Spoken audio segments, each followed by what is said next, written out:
The first gunshot echoed through the mall like a slammed door. People stopped moving, heads turned. Somewhere a baby started crying. Near the food court, a man in a black hoodie pushed through the crowd. One hand stayed hidden in his sleeve. His pace was fast, too fast for just walking. In front of him stood a little girl in a yellow dress with white flowers. She was holding a pink ice cream cone, her mouth open, confused. She looked small against the wide, shiny tile floor. Her mother wasn't there. Ryan Hayes had just stepped out of the cell phone store with a bag of clearance jeans. He wore a faded baseball cap, his head slightly down. He liked being unnoticed, but he saw the girl and he saw the man coming toward her. Ryan's body reacted before he could think. He moved fast, cutting through the people who were still frozen in place. He was almost to her when the second gunshot went off. It was loud and close. Ryan hit the girl with his shoulder, wrapping her up and taking her to the ground. Her ice cream splattered across the tile. A sharp pain tore through his right arm. He held her tight. She was shaking but not hurt. The man in the hoodie turned and ran. Mall security rushed over. "Sir, stay down!" One of them shouted into a radio, calling for help. Ryan kept his eyes on the girl. "You okay, kid?"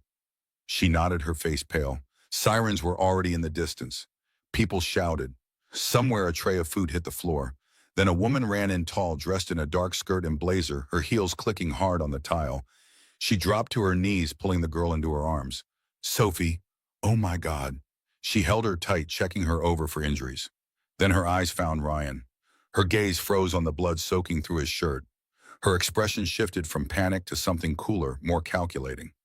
This wasn't just a mother. This was someone used to assessing situations, managing crises. The woman clutched her daughter while taking Ryan's measure with eyes that missed nothing. For 3 minutes, everything blurred. Security radios, the rush of footsteps. But the woman's eyes stayed locked on his. She didn't know him, but in that moment something passed between them. Recognition without understanding. She saw him. Really saw him, perhaps for the first time in years. Ryan sat in the back of the ambulance, his arm wrapped tight in white gauze. The EMT had asked if he wanted to go to the hospital, but he said no. He couldn't afford another bill. At 34, Ryan lived a quiet life. He worked nights stocking shelves at a warehouse on the edge of town. He had a small 2-bedroom apartment where his 8-year-old son Aiden slept in the room with the only window that got morning light. Ryan didn't complain much, but when people saw him, old Gene's calloused hands, they didn't expect much from him either. That was fine with him most of the time. The woman from the mall stood a few feet away now, holding her daughter. Her name was Victoria Bennett. You could tell by her voice when she spoke to the police. Calm, firm, used to being in control. She wore clothes that cost more than Ryan made in a week. People listened when she talked. Victoria was the CEO of Horizon Innovations, a growing tech company in the city. Everyone here seemed to know her name. She had a way of making the officer step aside without raising her voice. The man in the hoodie was still out there, and the mall was locked down. Victoria's focus stayed on her daughter, but every so often her eyes slid back to Ryan. Not warm, not cold, just measuring, as if she were trying to solve a puzzle he represented. The police took statements. Ryan's was short. He told them what he saw, what he did. One officer barely looked up from his clipboard. "So you just happened to be there?" he asked, his tone flat. "Yeah, just walking by." The officer wrote something down but didn't thank him. Didn't even meet his eyes. It wasn't the first time Ryan had felt invisible. People in uniforms usually treated him like trouble waiting to happen, especially since his years in the Marines didn't show in his clothes, only in the way he noticed things others didn't. Nearby, a man in a gray suit whispered something to Victoria. He was her company's head of security. His name was Dominic. His job was to protect her and her daughter, and he clearly didn't like that a stranger had stepped into his role today. Dominic gave Ryan a slow, suspicious look, like he was waiting for him to slip up to reveal some ulterior motive for his heroism. The EMT cleared his throat. "You're lucky it missed bone. Should still get it checked at a hospital." Ryan just nodded. He didn't have insurance. Across the lot, his babysitter's car pulled up. Ryan had called her from the ambulance. Aiden hopped out, eyes wide, when he saw the bandage. "Dad." Aiden ran to him, stopping just short of hugging him, afraid of hurting the wound. Ryan gave him a small smile. "It's fine, bud. Just a scratch." Dominic was still watching him. Victoria was still silent. The feeling was clear. He'd done something good, but he didn't belong here in their world. He was a momentary intersection of lives that shouldn't have crossed. Now it was time for everyone to return to their proper places. Ryan led Aiden back to the babysitter's car. He'd catch a ride home with them, come back for his truck tomorrow. As they walked away, he felt Victoria's eyes on his back. He didn't turn around. Some distances weren't meant to be crossed. The apartment was quiet that night. Aiden had finally fallen asleep after asking a dozen questions about the shooting. Ryan sat at the kitchen table, a glass of water untouched before him, the bandage pulled tight across his arm. The local news played quietly on the small TV in the corner. A warehouse worker became an unlikely hero today, the anchor said, when he saved a young girl from what police are calling an attempted abduction at Westfield Mall. Ryan's grainy image filled the screen standing beside the ambulance. He looked smaller than he felt older in the harsh light. The caption beneath read, Ryan Hayes, 34, warehouse worker. The young girl has been identified as Sophie Bennett, daughter of Victoria Bennett, CEO of Horizon Innovations. Mrs. Bennett declined to comment, but sources say she is grateful for Mr. Hayes' intervention. Ryan switched off the TV. He hadn't asked for this attention, hadn't wanted his name or face on the news. Tomorrow people at work would ask questions. His supervisor would give him that look, half impressed, half suspicious, as if Ryan had somehow planned this disruption to the orderly warehouse routine. His phone buzzed with a text from his sister in Ohio. Saw you on the news, my brother, the hero. Ryan didn't respond. Hero, the words sat uncomfortably. Heroes were celebrated, heroes were seen. For 3 years, he'd worked at building a life where he could be invisible, where no one asked about the nightmares that sometimes woke him, shouting orders to men who weren't there, where no one wondered why a man with his training and skills was stocking shelves for minimum wage. The pain in his arm throbbed dully. He should take the prescription the EMT had written. But he wouldn't fill it. Too expensive. He'd managed with over-the-counter stuff, always had before. 2 days later, Ryan was back at work in the warehouse. The bandage on his arm tugged whenever he lifted a box, but he didn't say anything. His supervisor, Carl, was watching him from the office window like he always did when someone slowed down. Ryan kept moving. Nights here were long and quiet, rows of pallets, the beep of forklifts, the smell of cardboard. But tonight wasn't normal. Word had spread. Co-workers who had barely nodded at him for years now stopped to ask about the shooting. Some seemed genuinely concerned. Others just wanted the thrill of proximity to something exciting. Ryan kept his answers short, focused on his work. By midnight, most had lost interest. Near the end of his shift, his phone buzzed. Unknown number. Mr. Hayes? The voice was sharp male. This is Dominic Reynolds, head of security for Horizon Innovations. Ryan stopped walking. The fluorescent lights hummed overhead. Mrs. Bennett would like to speak with you, in person, this afternoon at our headquarters. It wasn't a request. Ryan thought about refusing, but curiosity got the better of him. What could Victoria Bennett possibly want with him now? He agreed to be there at 2. That morning, after dropping Aiden at school, Ryan called his regular babysitter. She couldn't make a doctor's appointment. He tried his backup, an elderly neighbor who sometimes watched Aiden. She had bridge club. Ryan sat in his truck staring at his phone. He had exactly 2 childcare options, and both were unavailable. This was his life, a constant tightrope walk without a net. People with money didn't understand what it meant to have no slack in the system, no margin for unexpected meetings. Finally, he called his sister. She lived 2 hours away but had been wanting to visit. She agreed to come, though it would mean missing work herself. Another debt he'd have to repay somehow. At 2 o'clock, Ryan stood in the glass lobby of Horizon Innovations headquarters. It was all clean lines, expensive furniture, and people in suits moving fast with coffee cups in hand. He felt out of place in his flannel shirt and work jeans. The receptionist had looked him up and down when he gave his name, her smile never reaching her eyes. Mr. Reynolds will be with you shortly. Ryan sat in a chair that probably cost more than his monthly rent. The wound in his arm throbbed. He hadn't slept well, the combination of pain and late shift leaving him ragged around the edges. Above the reception desk and a large screen played a company promotional video. Victoria's face appeared, speaking confidently about innovation and the future. In that polished setting with perfect lighting and designer clothes, she seemed even further removed from his world than she had at the mall. Dominic appeared by the elevators. No handshake, no smile. This way, dear mom, he said. His tone was clipped. They walked in silence to the 27th floor. The elevator was fast and silent, nothing like the grinding machinery at the warehouse. Dominic led him through open office spaces where people glanced up briefly, then back to their screens. No one seemed surprised to see a man in worn jeans walking through. Perhaps Victoria Bennett often brought in strange charity cases. They walked into a conference room where Victoria was already seated at the head of the table. She looked like she had stepped out of a magazine, navy suit, hair perfect, but her eyes were tired and her phone was buzzing on the table. She silenced it without looking. "Mr. Hayes," she began, "we appreciate what you did at the mall." Ryan nodded. "I'm glad she's okay." Simple, direct, no need to elaborate. Dominic crossed his arms. "Here's the issue. You've been in the news. Some reporters are asking questions about you, your past. We'd like to make sure there's nothing that could put Mrs. Bennett or her daughter at risk." Ryan's jaw tightened. "I didn't do anything wrong." Dominic didn't flinch. "That's what we need to be certain of."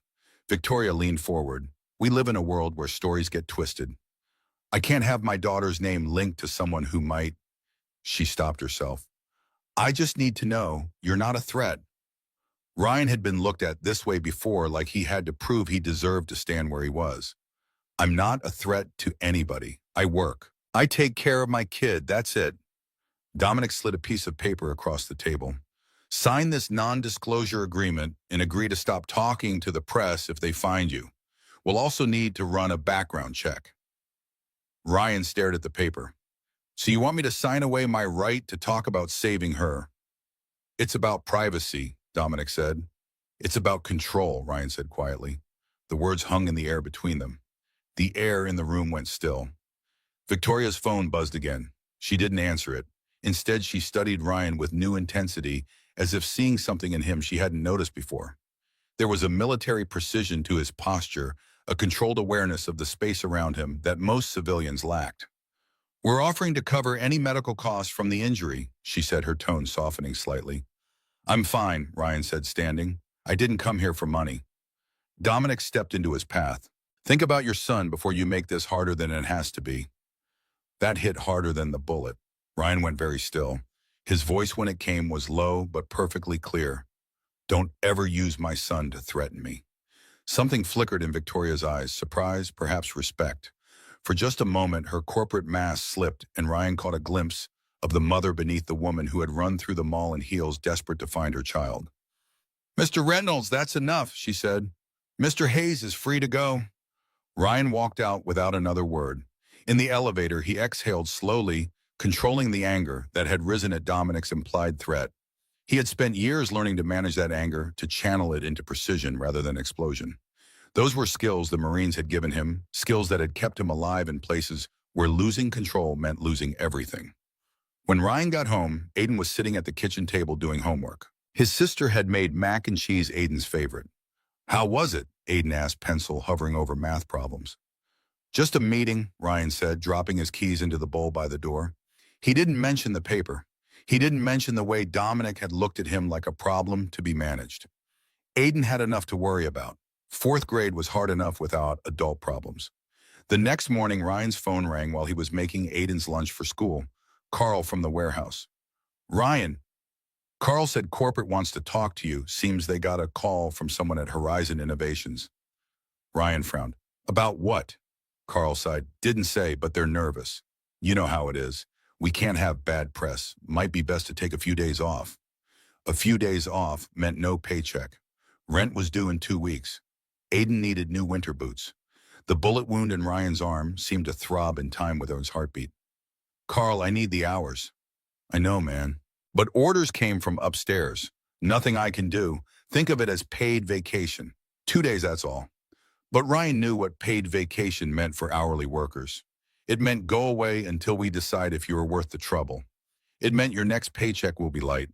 It meant the razor-thin margin between making rent and falling behind just got thinner. Outside the kitchen window, Aiden was waiting for the school bus lunchbox in hand. He looked small in his too-big jacket, a hand-me-down from a cousin. Ryan had promised him a new one this winter. Promises were easy. Keeping them took money. Ryan's phone buzzed again. Another unknown number. He didn't answer. He didn't know yet if the shot he'd taken was the real wound, or if the worst was still coming. That night, Ryan sat at the kitchen table after Aiden went to bed. The TV was on low in the background, some news anchor talking about the mall shooting, but Ryan wasn't listening. He had a small wooden box in front of him. He hadn't opened it in years. The brass latch was worn from time, and when he flipped it open, the faint smell of oil and leather drifted out.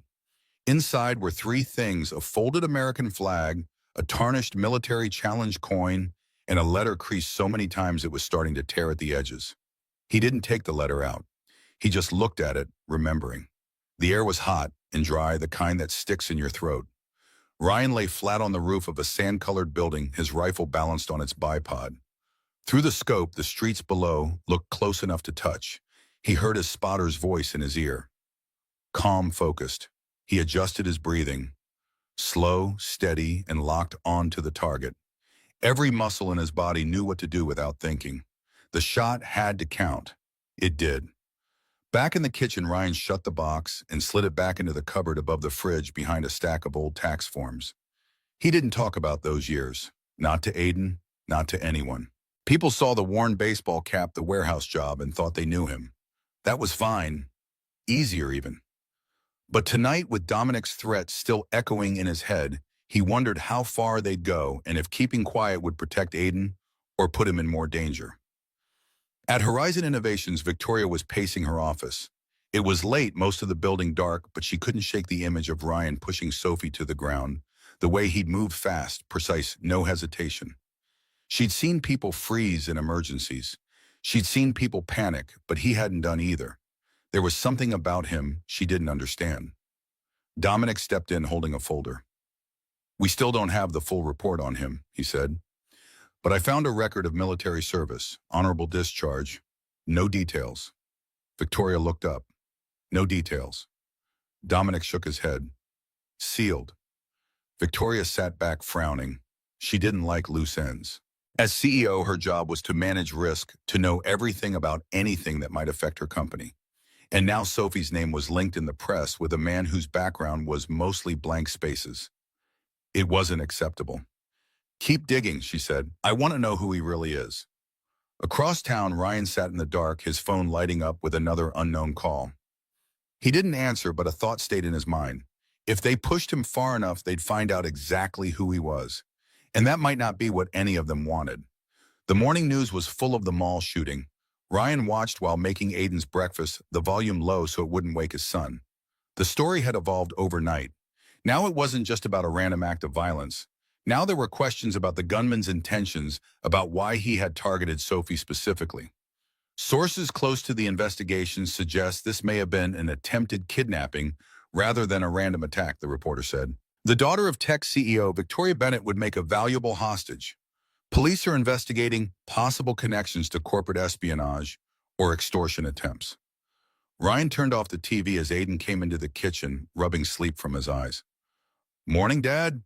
"Hey, bud, cereal's ready." Aiden sat at the table spooning Cheerios into his mouth. "Tommy at school said you're famous now. He saw you on TV." Ryan forced a smile. "Not famous, just in the right place at the right time." "Like a superhero," Aiden said through a mouthful of cereal. "But without the cape." Ryan ruffled his son's hair. "Eat up. Bus comes in 10 minutes. After Aiden left for school, Ryan checked his phone. 3 missed calls and a text message from an unknown number. "Need to speak with you urgently. D. Reynolds, Horizon Security." Ryan deleted the message. Whatever Dominic wanted, it could wait. Ryan had more immediate problems, like finding temporary work for the next few days, until the warehouse called him back. He had some contacts in construction. Maybe someone needed an extra pair of hands. He spent the morning making calls, calling in favors. By noon, he had lined up 2 days of work helping a former Marine buddy install drywall in a renovation project. Not great money, but better than nothing. Ryan was changing into work clothes when there was a knock at the door, loud, insistent. Through the peephole, he saw 2 men in suits and a woman with a badge. Federal agents. His stomach tightened. When he opened the door, the taller man spoke first. "Mr. Hayes, we need you to come with us. It's about the mall shooting." Ryan's gut tightened. "Am I under arrest?" "No," the woman said, "but your name has come up in connection to new threats against Victoria Bennett and her daughter." We believe the shooter wasn't acting alone. Aiden looked up from the table where he'd been drawing. Ryan crouched to meet his eyes. Finish your homework. I'll be back soon. Promise? Aiden's voice was small. Promise. Ryan grabbed his jacket, wincing slightly as the movement pulled at his injured arm. He followed the agents out to a black SUV parked at the curb. The ride to Horizon Innovations was silent. Ryan watched the city pass by the gap between his neighborhood and the gleaming downtown towers growing wider with each block. The agents didn't offer information, and he didn't ask questions.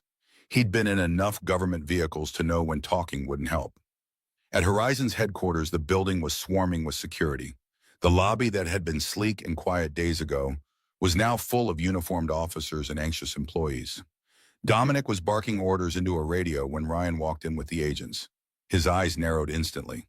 "What's he doing here?" Dominic demanded. The woman with the badge replied, "Because he might be the only one who can stop what's about to happen." Ryan said nothing, but his eyes scanned the room. The nervous receptionist, the guards shifting at the entrance, the delivery truck idling too long outside the glass doors. Something clicked in his mind. He walked to the security monitors without asking permission. On one screen, a man in a cap and maintenance uniform wheeled a cart toward the service elevator. His posture was wrong, too rigid, too fast. "That's him," Ryan said. Dominic scoffed. "We've got hundreds of contractors here. What makes you think—" "His right hand never leaves his pocket," Ryan interrupted. "He's hiding something, and he's using a false gait to keep a limp from showing. That means prior injury, probably military or police." Dominic blinked, thrown off. "You can tell that from a grainy camera feed." Ryan didn't answer. He was already moving. The service hallway smelled like cleaning chemicals and oil. The man with the cart was halfway to the elevator when Ryan called out, "Stop right there." The man froze, then kept walking. Ryan's voice went sharper. "You don't want to do this."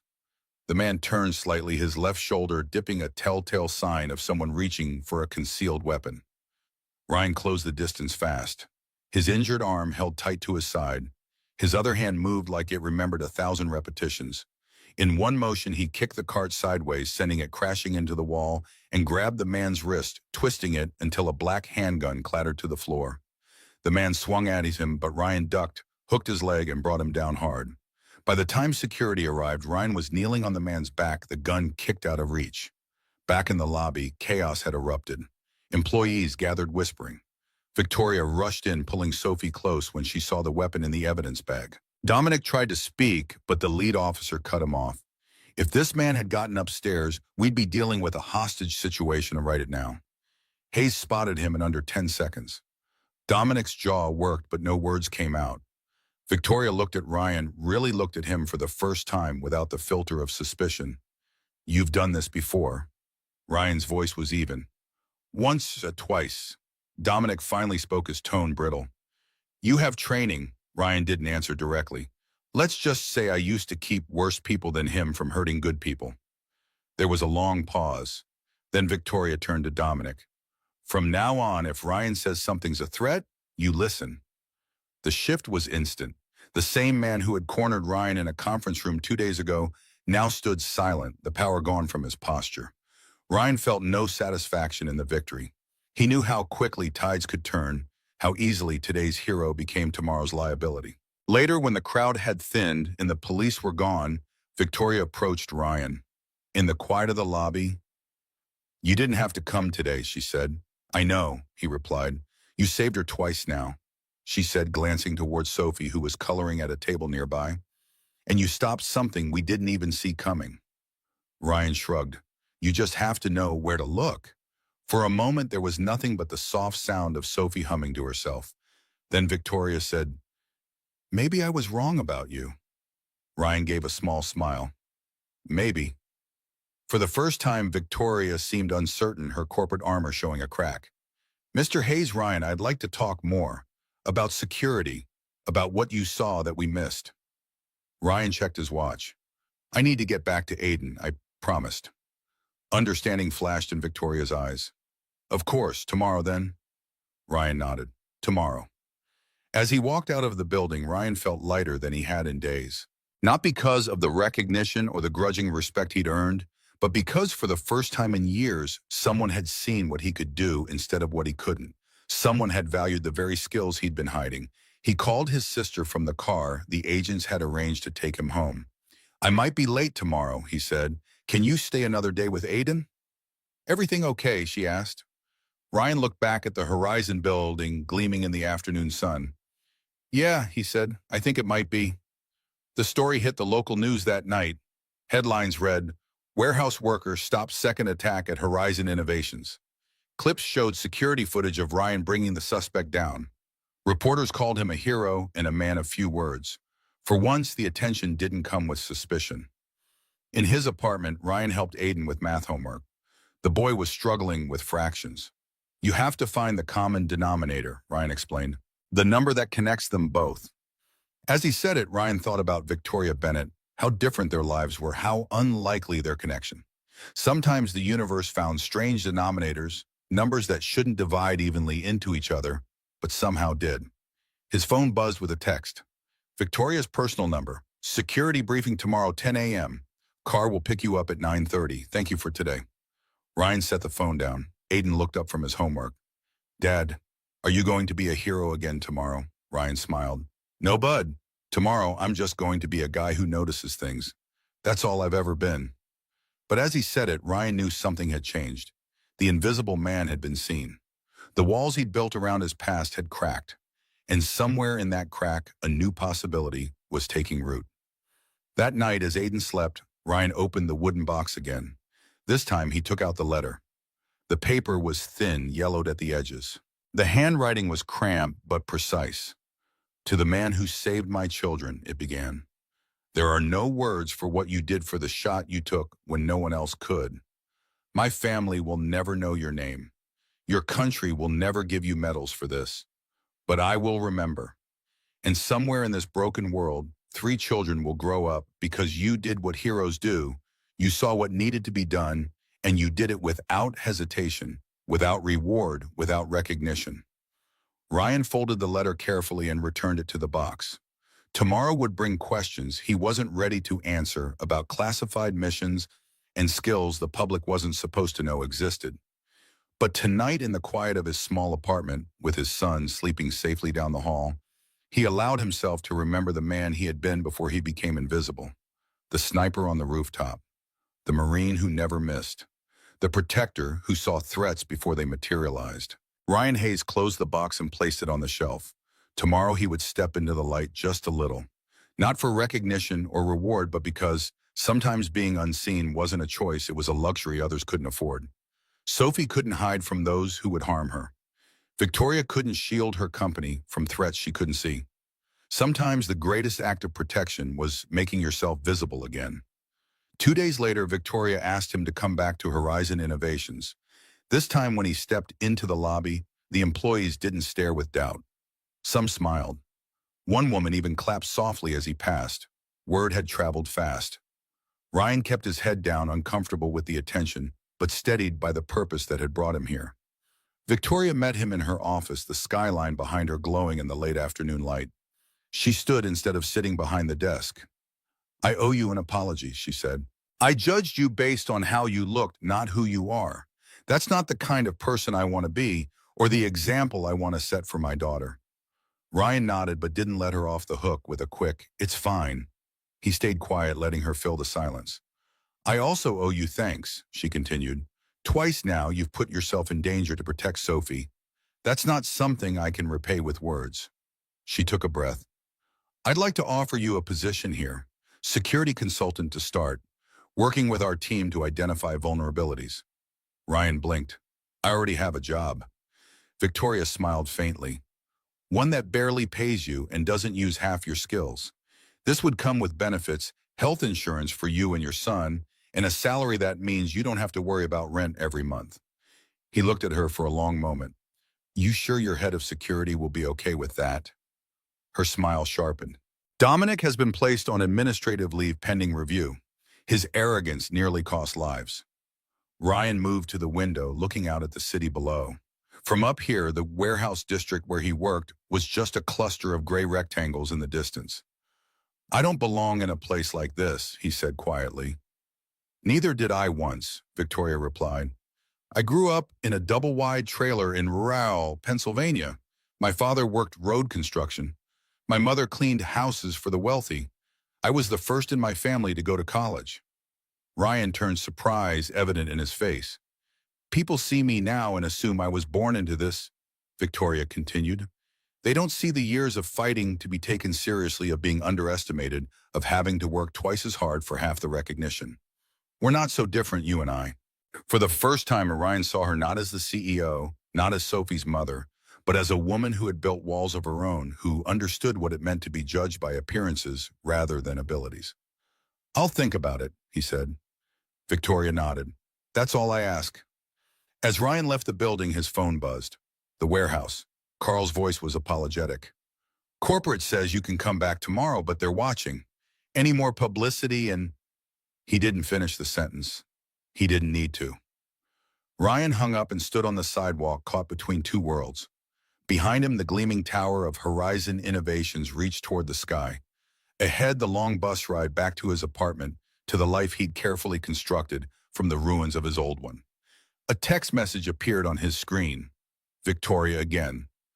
The offer stands, no rush. But know this, you saved more than my daughter. You saved me from making a terrible mistake in judgment. Whatever you decide, thank you for that. Ryan slipped the phone into his pocket and began walking toward the bus stop.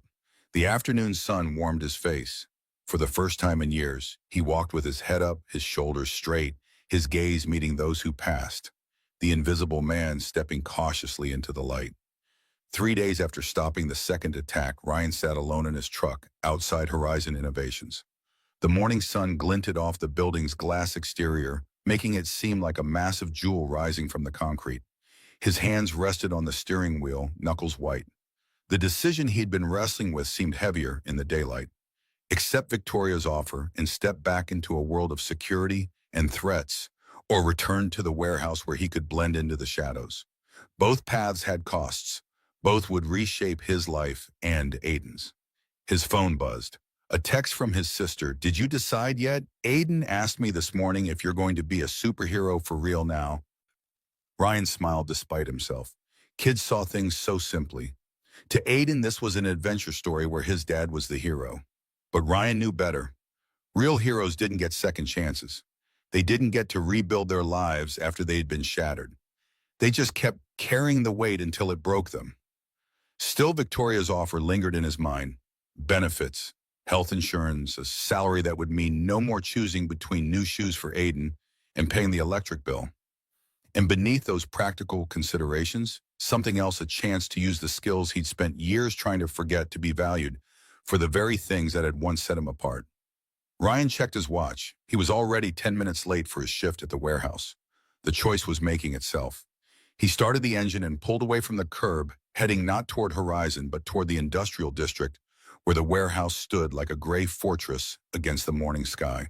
Carl met him at the loading dock, clipboard in hand. Thought you weren't coming. Got held up. Ryan punched his time card, already reaching for his safety vest. There's some guys from corporate here. They want to talk to you. Carl's expression was carefully neutral, but the tension around his eyes told Ryan everything he needed to know. The meeting was brief and clinical. Two men in suits Ryan had never seen before and would never see again. They sat across from him in the break room, the fluorescent lights humming overhead. Words like company image and potential liability floated between them. Ryan barely listened. He'd heard versions of this speech before in other contexts from other men who'd never done the work, but always made the decisions. We value your contributions, the older suit said, sliding a white envelope across the table. We're prepared to offer a generous severance package, 2 weeks' pay plus your accrued vacation time. Ryan knew what it was before he opened it. Termination papers. Clean, corporate, and efficient. No mess, no fuss. Just the invisible man being erased one more time. He signed the papers without argument. There was no point. The decision had been made long before he'd walked through the door. As he handed back the clipboard, the younger suit cleared his throat. You understand that you're not to discuss the circumstances of your separation with the media. Ryan met his gaze steadily. I don't talk to the media. His voice was quiet, but carried an edge that made both men shift uncomfortably. Outside in the bright morning sun, Ryan sat in his truck again. The severance check would cover rent for a month, maybe 6 weeks if he was careful. After that, he didn't finish the thought. One battle at a time. That's how he'd survived before. That's how he'd survive now. His phone rang. Victoria's number. He let it go to voicemail. Then it rang again and again. On the fourth try, he answered. "I've been calling you for days." Victoria's voice carried the crisp authority of someone used to immediate responses. "Been busy. I need your answer, Ryan. The position is still open, but I have a board meeting tomorrow, and I need to present my security restructuring plan." Ryan watched a forklift load pallets onto a truck. A world he'd been part of just 30 minutes ago now closed to him. "I just got fired." The line went silent for a moment. "Because of what happened at Horizon. Because I'm a liability. Because I made the news." Victoria's voice softened slightly. "Then the timing is perfect. Come work for us." Ryan closed his eyes. The universe had a strange way of closing doors and opening windows. Or maybe it was just shoving him through the window because he'd been too stubborn to use the door. "I'll be there in an hour." The drive to Horizon felt different this time. Not a journey into foreign territory, but a return to something familiar. The skills Victoria wanted from him, the alertness, the ability to spot threats, the quick decision-making, these were the very things that had once defined him. The things he'd tried to bury beneath boxes and invoices and the quiet routine of the warehouse. Security met him in the lobby. Not Dominic this time, but a younger man with a military haircut and the respectful nod of someone who recognized a fellow veteran. Ryan was escorted not to Victoria's office, but to a conference room where 3 people waited. Victoria, a woman he didn't recognize, and a tall man with silver hair and the bearing of someone accustomed to authority. "Ryan, this is Jennifer Reeves, my executive assistant." Victoria gestured to the younger woman, and Wallace Morris, chairman of our board. Wallace extended his hand. His grip was firm, assessing. "I understand you've twice intervened in threats against our CEO and her daughter." Ryan nodded once. "Right place, right time." "Victoria tells me you have military background, special training." Ryan kept his face neutral. "I served." Wallace exchanged a glance with Victoria. "She wants to hire you as security consultant. I'm not convinced." Victoria's spine straightened almost imperceptibly. Ryan's instincts and training have already proven invaluable. He identified a threat our entire security team missed. "And we're grateful," Wallace conceded. "But there's a difference between a heroic moment and a corporate security position. We need credentials, experience, a track record." Ryan remained silent. This was familiar territory being discussed as if he weren't in the room having his worth assessed by people who had never stood where he had never made the choices he'd been forced to make. "If I may," Jennifer spoke up, surprising everyone. "I've reviewed Mr. Hayes' military record, what's available of it. Force recon, multiple deployments, specialized training in threat assessment and neutralization. His record speaks for itself." Ryan's eyes narrowed slightly. His military file was heavily redacted, the details of most of his operations sealed. The fact that she'd found anything at all was both impressive and concerning. Wallace seemed unmoved. "Military experience doesn't always translate to corporate security. Our shareholders expect professionals with established credentials." Victoria's voice took on an edge Ryan hadn't heard before.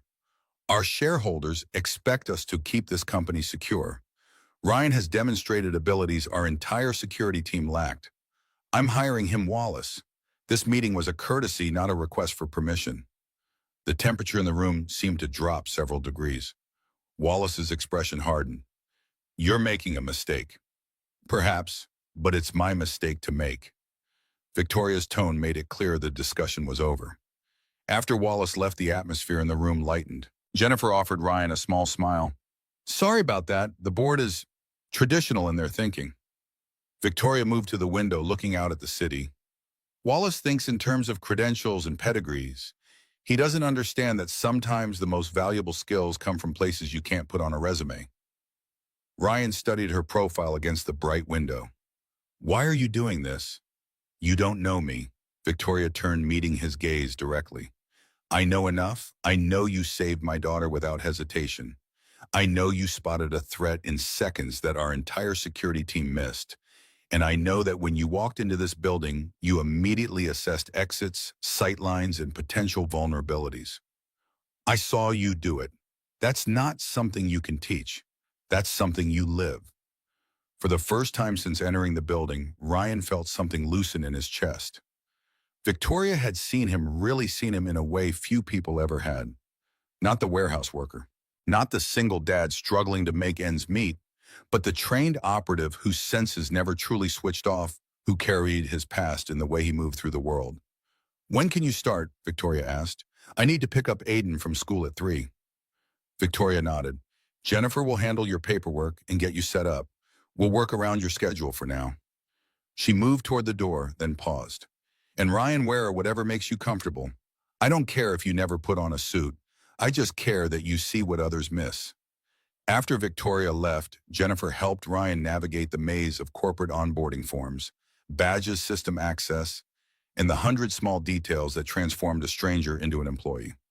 As they worked, Jennifer's efficiency reminded Ryan of the best operations officers he'd known in the service, thorough, detail-oriented, and always 3 steps ahead. "Victoria doesn't usually go against Wallace," Jennifer remarked as she entered Ryan's information into the system. "He was her mentor when she first joined the company. She values his opinion." "Then why did she this time?" Jennifer looked up from her tablet. "Because you terrify him." Ryan raised an eyebrow. "I haven't done anything to him." "It's not what you've done, it's what you represent. Someone who can't be controlled by the usual corporate levers. Someone whose value comes from within rather than from the institutions Wallace respects." Jennifer's fingers flew over the screen. "And because Sophie hasn't stopped talking about the hero man since the mall, Victoria might be CEO, but she's a mother first." By the time Ryan left to pick up Aiden, he had a temporary badge, a company email, and a contract that made his eyes widen when he saw the salary figure. It was 3 times what he'd made at the warehouse. The health insurance would start immediately covering both him and Aiden. For the first time in years, he felt the grinding pressure of financial insecurity begin to ease.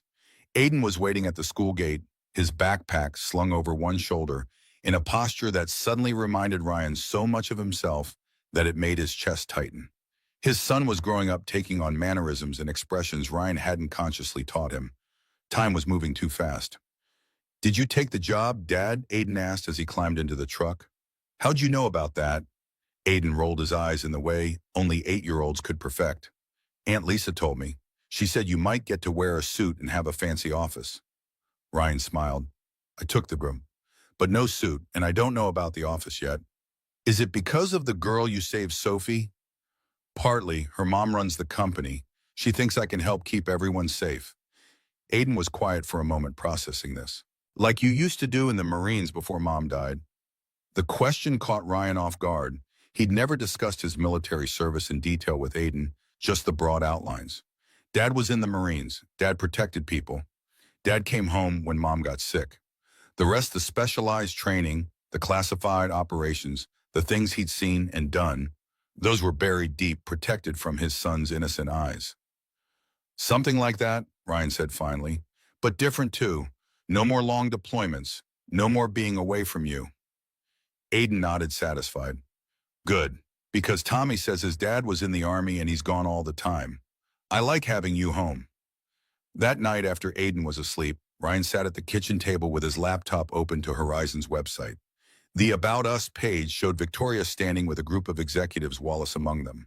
The corporate biography listed her impressive credentials: MBA from Wharton, previous executive positions at 2 other tech firms, numerous awards and recognitions. Nothing about the trailer in rural Pennsylvania. Nothing about the path that had taken her from there to here. We all have our cover stories, Ryan thought. The narratives we present to the world, carefully edited to show only what we want others to see. His was the simple warehouse worker, the unassuming single dad. Hers was the polished executive, the natural-born leader. Both masks hiding more complex truths beneath. His phone buzzed with a text from a number he didn't recognize. "Heard you're joining the team. Welcome aboard. Some of us are grabbing drinks tomorrow after work if you want to join." Mike's Security Operations. Ryan set the phone down without responding. The social aspects of corporate life were foreign territory. In the warehouse, relationships were simple, You worked your shift, maybe exchanged a few words about sports or weekend plans and went home. No happy hours, no networking, no navigating the invisible lines of office politics. Another text came through, this one from Victoria. First security briefing tomorrow, 9 a.m. Bring your perspective, not what you think we want to hear. Ryan closed the laptop. Tomorrow he would step into a new role, a new identity. Not quite the Marine he'd been. Not quite the warehouse worker he'd become, but something in between. Something new that he was still figuring out. The security briefing room at Horizon was state-of-the-art, multiple screens displaying camera feeds, access logs, and threat assessment dashboards. The team consisted of 6 people, all men, all with backgrounds in either law enforcement or private security. They watched Ryan with expressions ranging from curiosity to open skepticism as he took a seat at the back of the room. Mike, the one who had texted him, approached with an extended hand. Mike Daniels, operations lead. Glad to have you on board. The others introduced themselves with professional courtesy but reserved judgment.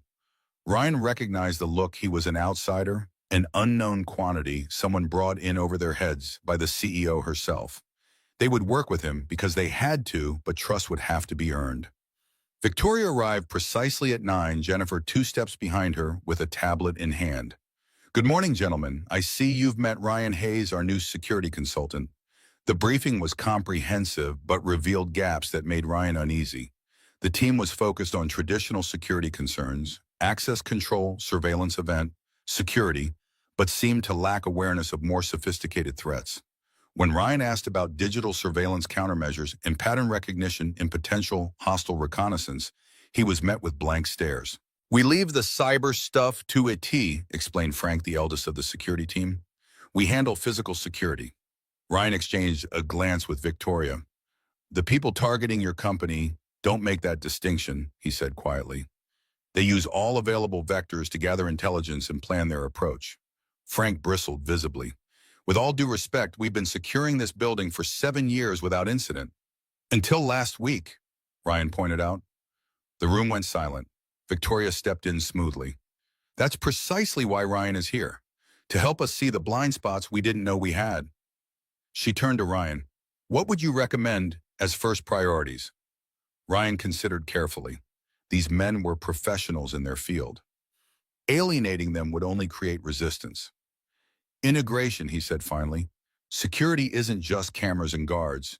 It's understanding the full spectrum of threats and how they interconnect. We need IT in these meetings. We need to know about executive travel plans, public appearances, social media presence.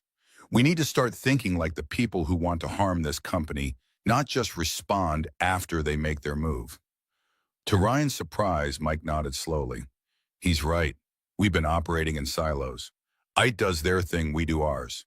External threats, internal threats, cyber threats, all separated. Victoria made a note on her tablet. Jennifer set up a cross-functional security meeting for tomorrow. IT, HR, communications, legal. Let's start breaking down these walls. She looked around the room. Gentlemen, I expect your full cooperation with Ryan. His expertise has already saved lives in this building. That's not up for debate. After the meeting, Ryan found himself alone with Victoria in the elevator. They don't like me, he observed. They don't know you, Victoria corrected. Give it time. Results speak louder than resumes in this business. Wallace doesn't like me either. Victoria's lips curved in a small smile. Wallace doesn't like anything that disrupts his orderly view of how the world should work. He'll come around or he won't. Either way, you're here because I want you here. The elevator doors opened onto the executive floor. I have a board meeting, Victoria said. Jennifer will show you to your office, such as it is. Ryan's office turned out to be a small room near the Security Operations Center previously used for storage. A desk had been wedged into one corner, a computer setup but not yet connected. The walls were bare except for a large map of the building and surrounding area. Sorry about the accommodations, Jennifer said. Space is tight and this was the best we could do on short notice.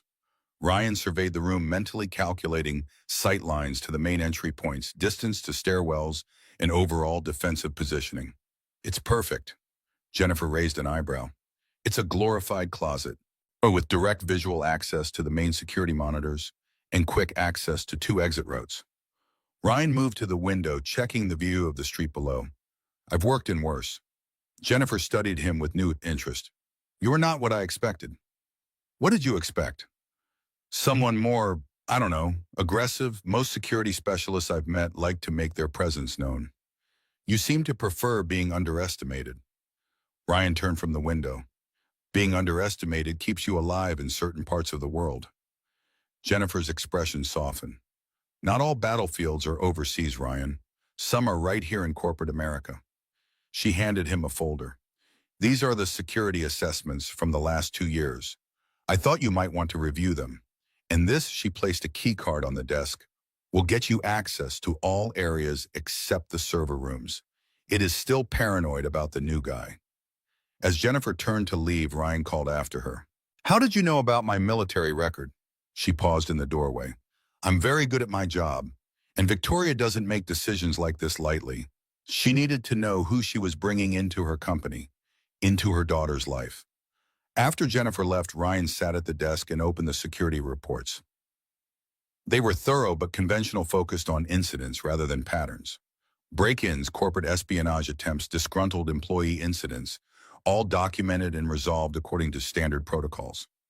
But nowhere did he see the kind of integrated threat assessment he'd been trained to develop, the kind that looked not just at what had happened, but at what could happen based on evolving patterns. He was still reviewing the files when Mike appeared in his doorway. We've got a situation. Ryan followed Mike to the Security Operations Center, where multiple screens showed a protest forming outside the building.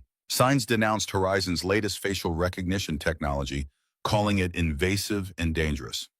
Started about 20 minutes ago, Mike explained. Looks peaceful so far, but we're concerned about escalation. Ryan scanned the feeds, noting the composition of the crowd, the positioning of protest leaders, the police response forming at the edges. Have you seen any of these faces before at other protests or around the building? Mike shook his head. We don't typically track individuals unless they have been flagged as threats. Start tracking now, Ryan said. Look for anyone taking photos of entry points, security positions, staff coming and going. Anyone too interested in the building rather than the protest itself. Mike gave instructions to his team, who began reviewing footage with new focus. Ryan continued to study the screens, his attention caught by a man standing slightly apart from the main group. He wasn't chanting or holding a sign. He was watching, his gaze methodically scanning the building's perimeter. That one, Ryan pointed. Get me a closer look. The camera zoomed in. The man was in his 40s, wearing a nondescript jacket and cap. Nothing remarkable about him except the disciplined way he observed the slight bulge under his jacket that suggested a concealed weapon, and the comm device just visible in his ear. He's not a protester, Ryan said. He's using the protest as cover for surveillance. There may be others. Mike looked skeptical. How can you tell? Because I've done the same thing. Ryan turned to the team. Check all entry points. They'll be watching staff exits, delivery entrances, anywhere people might move in or out during a situation like this. The team found 2 more observers positioned at strategic points around the building, all maintaining distance from the actual protest, all with the same focused attention on the building's security measures. What are they doing? Frank asked, his earlier skepticism giving way to concern. Gathering intelligence, Ryan said. Testing your response protocols. Seeing how you handle disruption. He turned to Mike. Does Victoria have any public appearances scheduled soon? Speaking engagements, charity events, anything where her movements would be predictable? Mike checked the calendar. Charity gala next week, annual event for the Children's Hospital. She's the keynote speaker. Ryan's expression darkened. That's what they're preparing for. A target of opportunity when she's outside the building's security perimeter. Should we cancel? Frank asked. Ryan considered for a moment. No, that just postpones the problem. We need to identify who these people are and what they're planning. He looked at the team gathered around him. And we need to set up our own surveillance. Turn their game back on them. For the next hour, Ryan worked with the security team to establish counter-surveillance positions and protocols. To his surprise, once he demonstrated his expertise, the team's resistance faded. They were professionals who recognized skill when they saw it, even if it came in an unexpected package. By early afternoon, they had identified and were tracking 5 suspicious individuals using the protest as cover. Police had been quietly notified to watch but not approach. Ryan had established a network of observation points that gave them comprehensive coverage of all approaches to the building. Victoria found him in the security center as the protest was beginning to disperse. Jennifer said there was a situation. Ryan briefed her concisely, pointing out the surveillance operation they'd uncovered. They're gathering intelligence for something bigger, likely targeting you at the charity gala next week. Victoria absorbed this without visible reaction. Recommendations. We could cancel your appearance. Not an option. That gala raises millions for children's cancer research. I'm not going to let threats dictate my charitable commitments. Ryan nodded, having expected this response.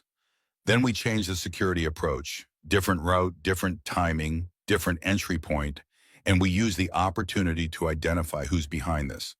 Victoria studied the security feeds. These aren't ordinary corporate spies or activists. No, Ryan agreed. They're professionals, military or intelligence background. This is a coordinated operation. Something flickered in Victoria's eyes, not fear, but a cold, calculating anger. Someone is targeting my company and using my charity work to do it. It's not just the company, Ryan said quietly. It's you specifically. The attack at the mall, the infiltration attempt here, both focused on locations where you or Sophie would be present. Victoria's composure wavered slightly at the mention of her daughter. Sophie has a school field trip tomorrow. Should I keep her home? Ryan considered carefully. No, disrupting her routine will only cause anxiety, but I'd like to have someone watching the school, just as a precaution. I'll arrange it, Victoria said. And Ryan, thank you for seeing what we missed. As Victoria left, Mike approached. The team's impressed. Nobody spotted those guys until you pointed them out. Ryan shrugged. It's just pattern recognition. You start to see it when you have been on both sides of the equation. Mike gave him a curious look. Just what did you do in the Marines? Ryan's expression closed. That's classified. Mike nodded slowly. Fair enough. But whatever it was, I'm glad you're on our side now. He checked his watch. Weren't you supposed to pick up your kid? Ryan looked at the time and swore softly. It was nearly 3. I need to go. Go, Mike said. We've got this covered. Team drinks are still on for tonight if you can make it. Ryan hurried out, calling his sister as he took the elevator down. Lisa, can you pick up Aiden? I'm running late. Already did, she replied. Figured your new job might keep you. He's helping me make cookies. Relief washed over Ryan. I owe you. Yes, you do. And Ryan, he's proud of you. Keeps telling everyone his dad is a superhero now. After hanging up, Ryan stood in the lobby, suddenly struck by the contrast between the sleek corporate environment around him and the simple life he'd built with Aiden. Worlds colliding in ways he hadn't anticipated. He'd taken this job for the stability, the security, the benefits, but it was already pulling him back toward a life he'd left behind, reawakening instincts and skills he'd tried to bury. Outside, the late afternoon sun cast long shadows across the plaza. The protest had completely dispersed, but Ryan's trained eye caught the lone figure still watching from across the street, the same man he'd identified earlier. Their eyes met briefly, a flash of recognition passing between them. Not personal recognition, but professional, 2 operators acknowledging each other's presence on the field. The man turned and walked away, disappearing into the crowd. Ryan made a mental note of his face, his build, his gait, details that might prove crucial in the days ahead. That evening, Ryan declined the team drinks invitation, choosing instead to spend time with Aiden. They ate dinner at their small kitchen table, Aiden chattering about school and friends and a science project on volcanoes. Normal everyday concerns that anchored Ryan to this life he'd built, reminding him why he'd chosen it in the first place. Dad, is your new job dangerous? Aiden asked, suddenly interrupting his own story about recess kickball. Ryan considered how to answer. He'd never lied to his son, but there were truths too heavy for 8-year-old shoulders. Sometimes it might be, but that's why they hired me, because I know how to handle dangerous things and keep people safe. Aiden nodded solemnly. Like you did for Sophie. Like that, yes. Is Sophie nice? Tommy said her mom is super rich and famous. Ryan smiled at the simplicity of children's connections. She seems nice, and her mom is important at her company, but she works hard just like other parents. Does Sophie have a dad? The question caught Ryan off guard. I don't know, bud. I haven't asked. Aiden poked at his peas. It's okay not to have both, you know. Some kids at school just have a mom. I just have you, and that's okay. Ryan felt a familiar ache in his chest, the empty space where Aiden's mother should have been. 3 years gone, and still the absence felt raw some days. You're right, it is okay. Families come in all different shapes. Maybe Sophie and her mom could come over sometime. I could show her my volcano project. Ryan nearly choked on his water. The image of Victoria Bennett in their modest apartment, sitting at their scratched kitchen table, was almost comical. Maybe someday, bud. Right now I'm still new at this job. After putting Aiden to bed, Ryan sat on the fire escape outside their apartment window, the night air cool against his face. His phone buzzed with a text from Jennifer. Identified 2 of the surveillance subjects, former military contractors, now working private sector, details tomorrow. Ryan wasn't surprised. The precision of their operation had the hallmarks of professional training. The question was, who had hired them? Corporate rivals, political activists, or something more personal? His phone buzzed again. Victoria this time. Wallace wants to meet with you tomorrow, 8 a.m. He's still not convinced. Be prepared. Ryan slipped the phone back into his pocket, his gaze drifting to the city skyline. Somewhere out there, people were planning their next move against Victoria and Horizon, and he was now squarely in their sightline, a new variable in their carefully calculated equation. He thought about Aiden asleep inside, about the life they'd built together after Maria's death, the quiet, anonymous existence that had been their healing place. Taking this job had shattered that anonymity, drawn them back into a world of threats and countermoves. Was it worth the risk? The answer came to him as he watched a plane's lights move slowly across the night sky. Sometimes safety wasn't found in hiding. Sometimes it came from facing threats directly, from using the very skills that made you dangerous to protect what mattered most. He'd learned that lesson in the deserts and mountains where he'd served. Perhaps it was time to remember it here at home. The next morning, Ryan arrived at Horizon at 7:30, giving himself time to review security footage before meeting Wallace. The night team had continued monitoring known surveillance subjects, tracking their movements throughout the evening. All had eventually returned to the same hotel on the outskirts of the city, confirming Ryan's suspicion that they were operating as a coordinated unit. Wallace was waiting in a small conference room, a cup of coffee and a tablet in front of him.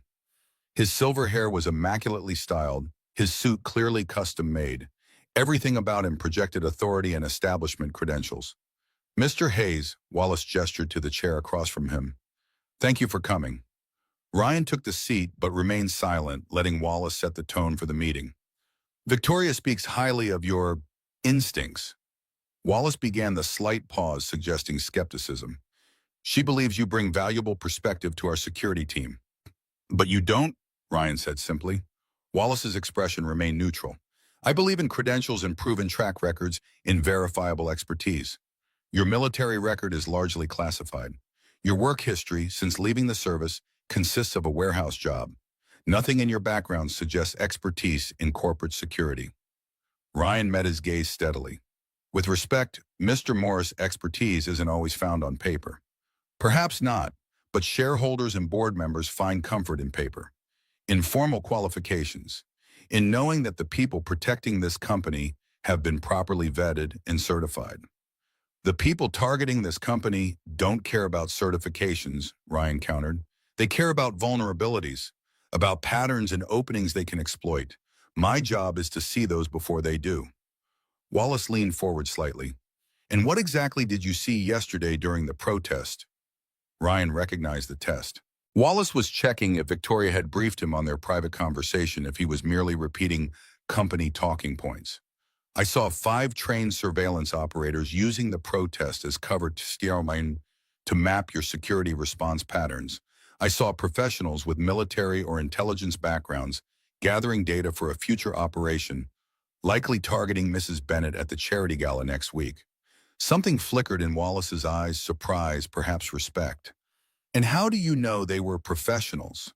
Their positioning, their discipline, the way they communicated without obvious signals, the equipment they carried. These weren't activists or corporate spies. These were tactical operators conducting pre-mission reconnaissance. Wallace was silent for a moment, reassessing. Victoria mentioned you served in the Marines, Force Recon? Ryan nodded once. That explains some things, Wallace said, but not everything. Force Recon is elite, certainly, but it doesn't typically train for the kind of corporate security and counterintelligence work we need here. Ryan felt a cold smile touch his lips. Mr. Morris, with all due respect, you have no idea what Force Recon trains for or what missions I was part of. The temperature in the room seemed to drop several degrees. Wallace studied Ryan with new intensity. No, I suppose I don't. Those records are sealed, aren't they?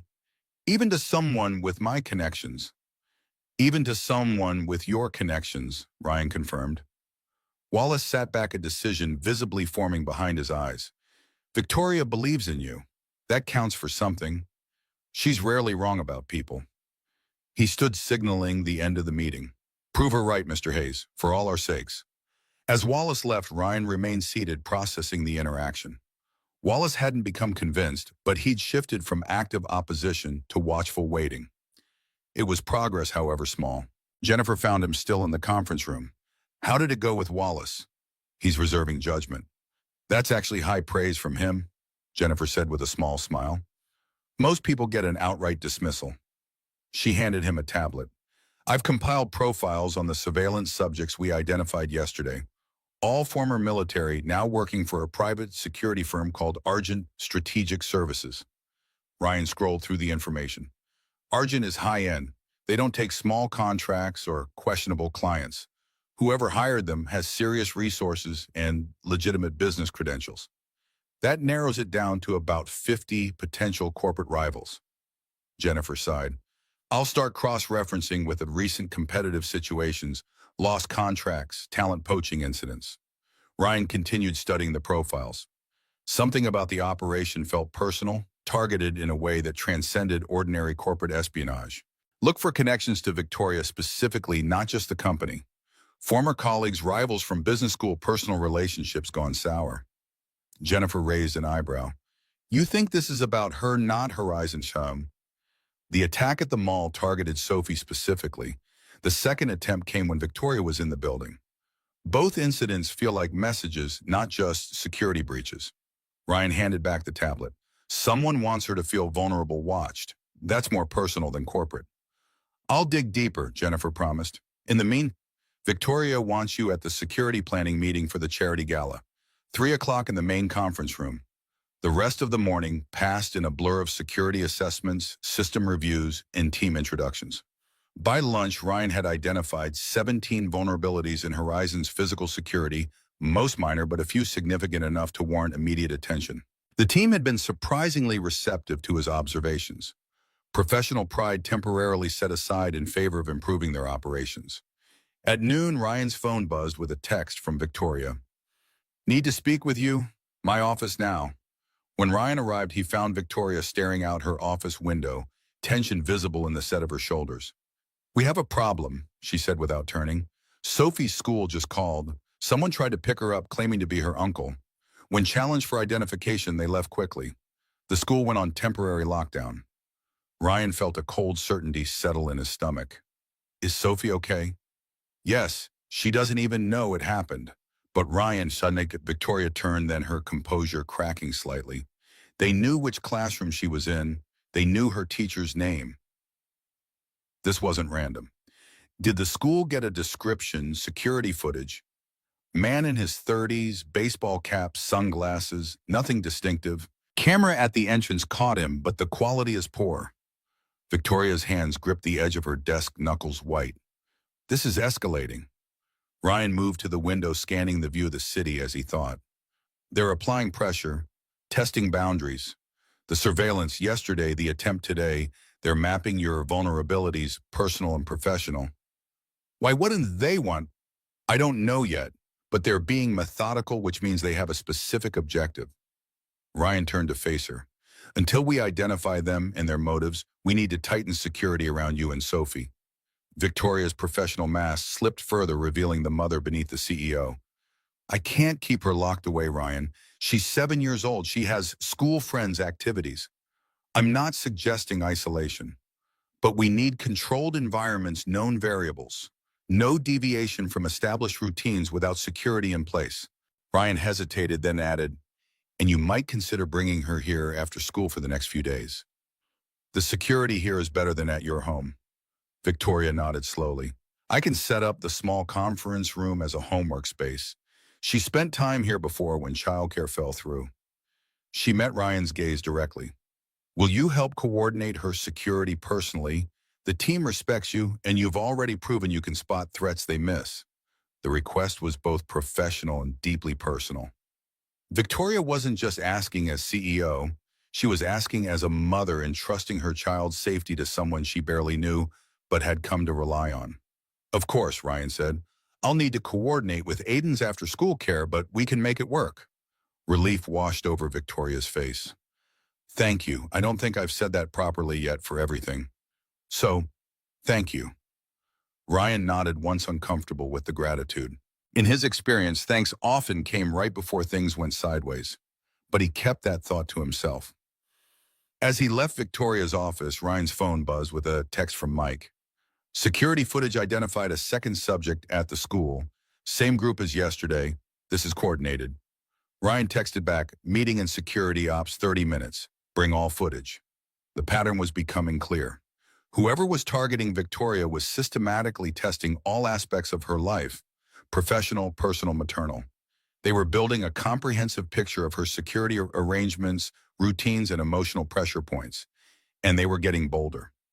As Ryan walked toward the Security Operations Center, he felt an old familiar tension building at the base of his skull, the awareness of impending conflict of moves and countermoves in a game where the stakes were measured in lives rather than dollars. It was a sensation he hadn't felt since his last deployment, a hyper-awareness that once would have sent him into mission planning mode. Now, years later, in thousands of miles from any official battlefield, that same alertness was returning. But this time it wasn't anonymous targets in distant lands. This time it was a 7-year-old girl and her mother who had against all odds begun to matter to him in ways he hadn't anticipated.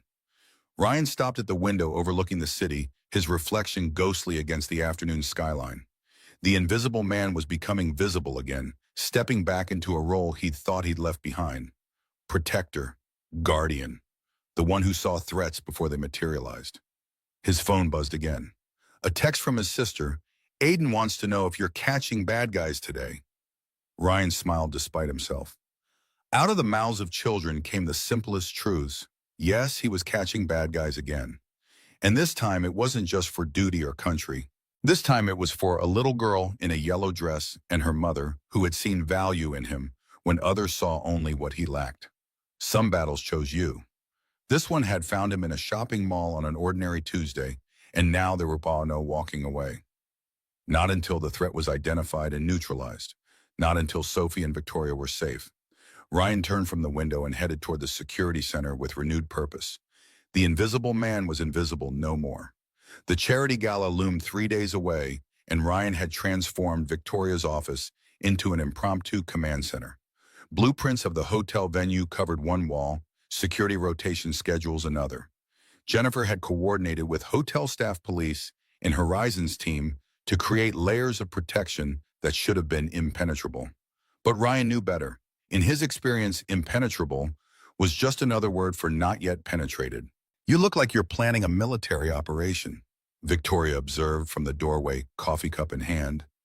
Ryan didn't look up from the venue schematics. That's exactly what this is. For the past week, Sophie had been brought to Horizon after school homework spread across a conference room table, while Aiden sat beside her, the two children forming an unexpected friendship. At first, it had been awkward, the CEO's daughter and the security consultant's son from entirely different worlds. But children adapted faster than adults, finding common ground in video games and science projects. Victoria moved to stand beside Ryan, studying the detailed plans. Is all this really necessary? It's a charity event, not a presidential visit. The people watching you don't care about the charity. They care about predictability. Ryan pointed to 3 marked positions around the hotel. We've confirmed surveillance teams at these locations for the past 48 hours. They're mapping staff rotations, security positions, and timing patterns. Victoria frowned.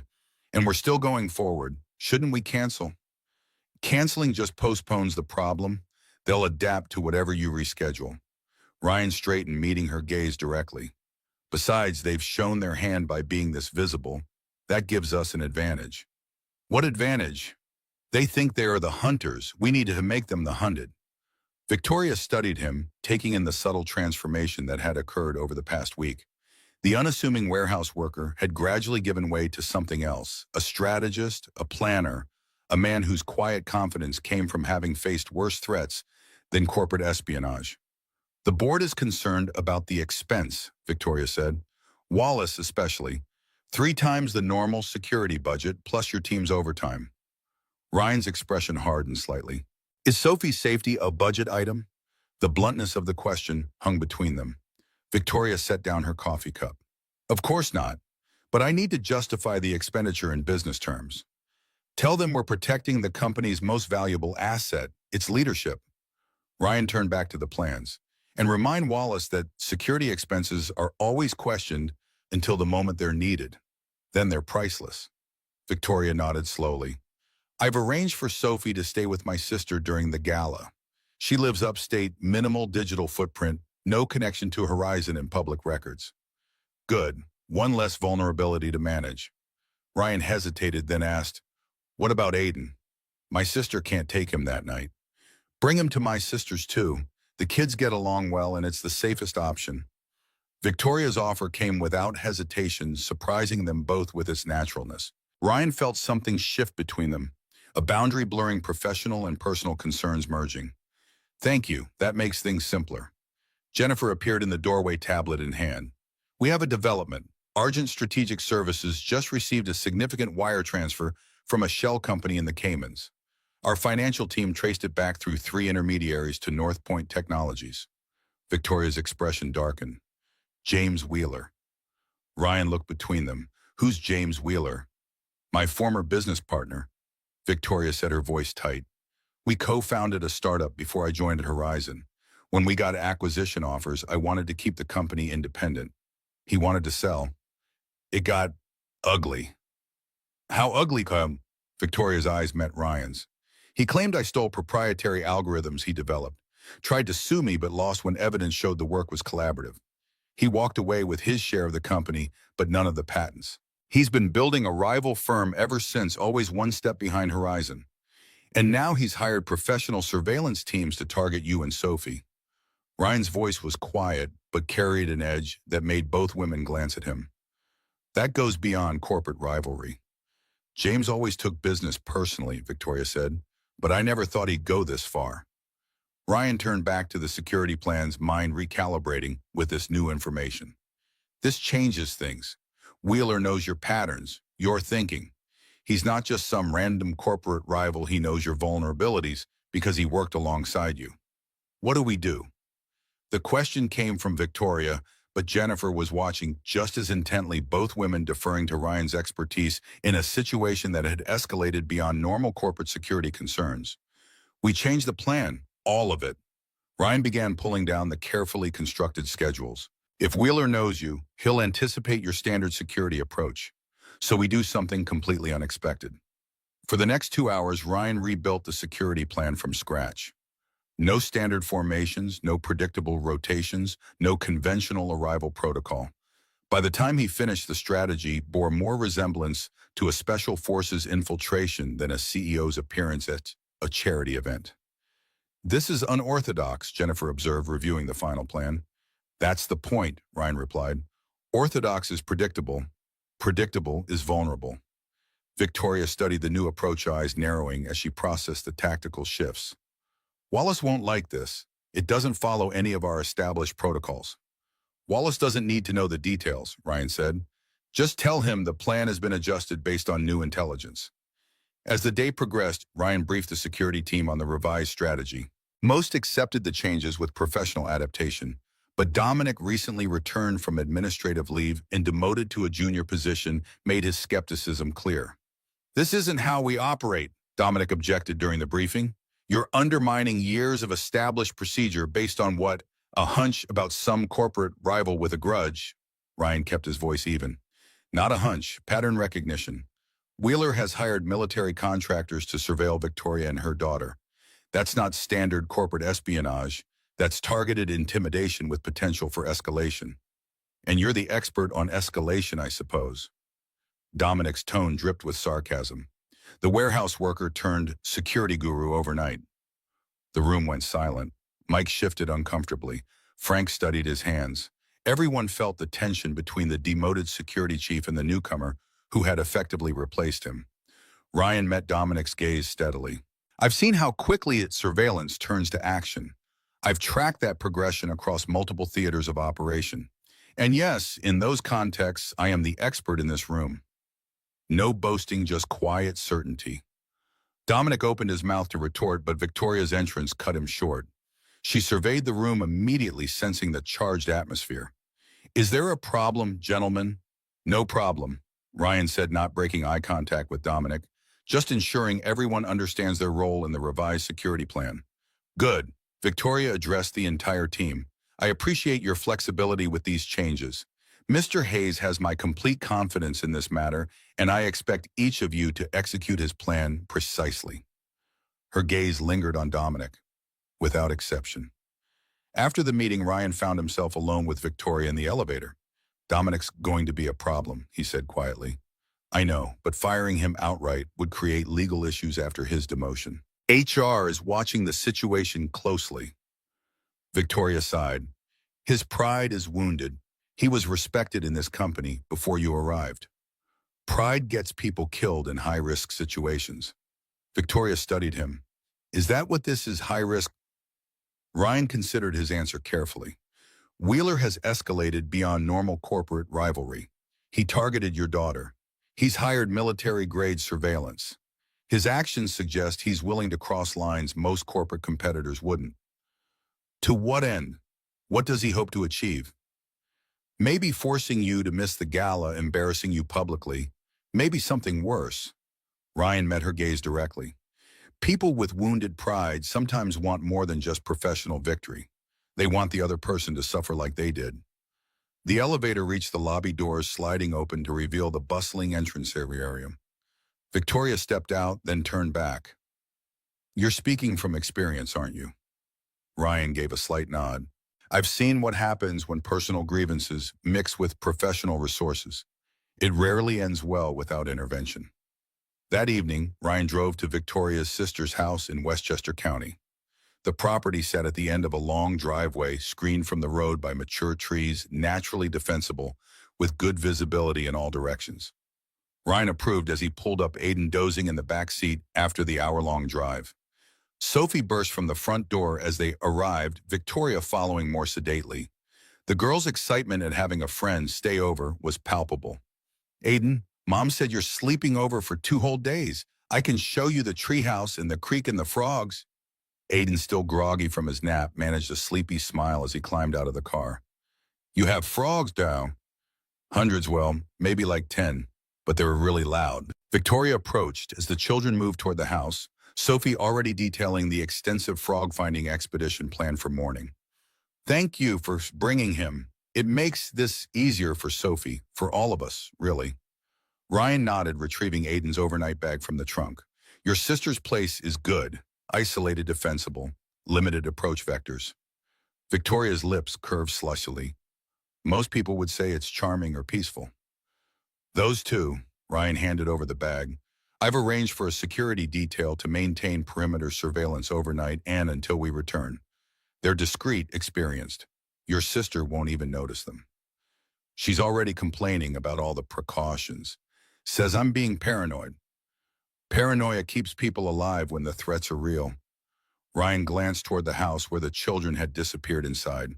I should go. Early start tomorrow. Victoria hesitated, something unspoken hovering between them. Be careful tomorrow, Ryan. Wheeler knows me, which means he might anticipate some of our countermeasures. That works both ways. You know him too, his habits, his thinking patterns. That gives us an edge.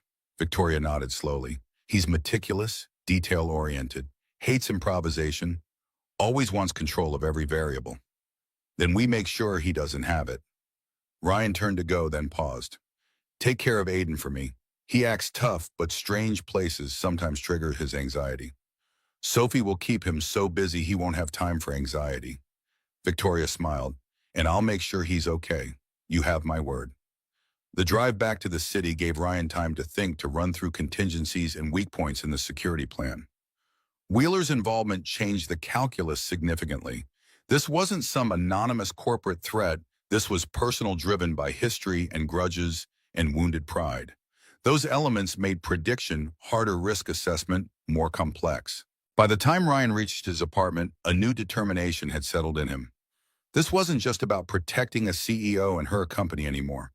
It was about two children asleep in a house in Westchester, about promises made to keep them safe, about preventing the kind of loss that had shattered his own life 3 years ago when Maria died and left Aiden without a mother. The morning of the charity gala dawned clear and cool.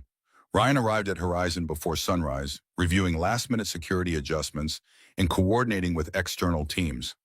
By noon, everything was in place. Alternate routes, mapped decoy vehicles, prepared communications channels secured. Victoria found him in the Security Operations Center, focused on surveillance feeds from around the hotel venue. She looked different today, not the corporate executive in a power suit, but a woman preparing for an evening event. More vulnerable somehow, despite the added security. "Is everything ready?" she asked, studying the monitors. "As ready as it can be." Ryan turned to face her. "Remember, you don't go anywhere without direct confirmation from me. Not even if someone on the security team tells you to move. We have to assume potential insider threats." Victoria's eyebrows rose. "You think Wheeler has someone inside Horizon?" "I think prudence requires we consider all possibilities. Dominic is disgruntled, has access to our security protocols, and has a history of arrogance regarding external assessment. That makes him vulnerable to manipulation or recruitment. You want to remove him from the security detail?" Ryan nodded. "I requested it this morning. He's been assigned to headquarters monitoring instead. He'll see that as a further insult. Better an insulted security officer than a vulnerable principal." Ryan checked his watch. "The schedule has you departing at 4, arriving at 5 for the pre-event reception.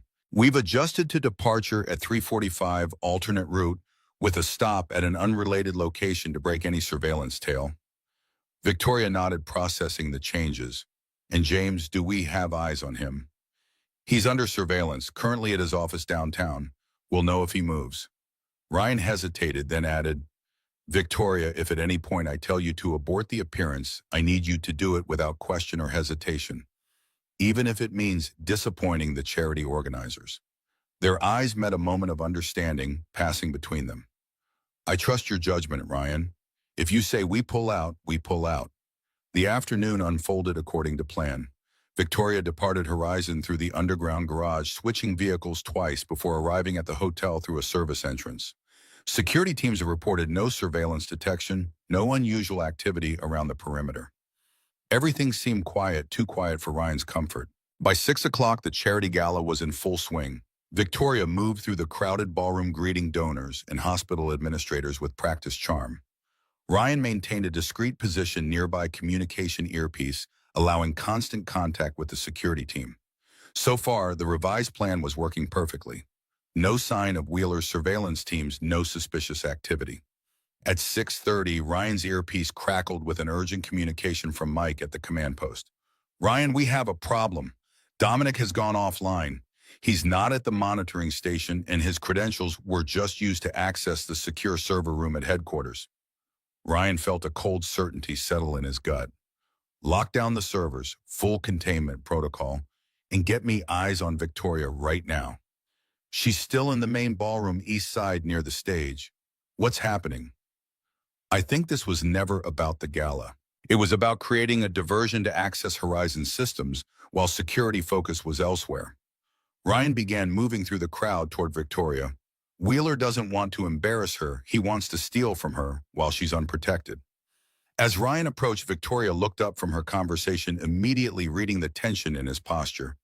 She excused herself from the hospital director she'd been speaking with and moved to meet Ryan. "We need to leave, now."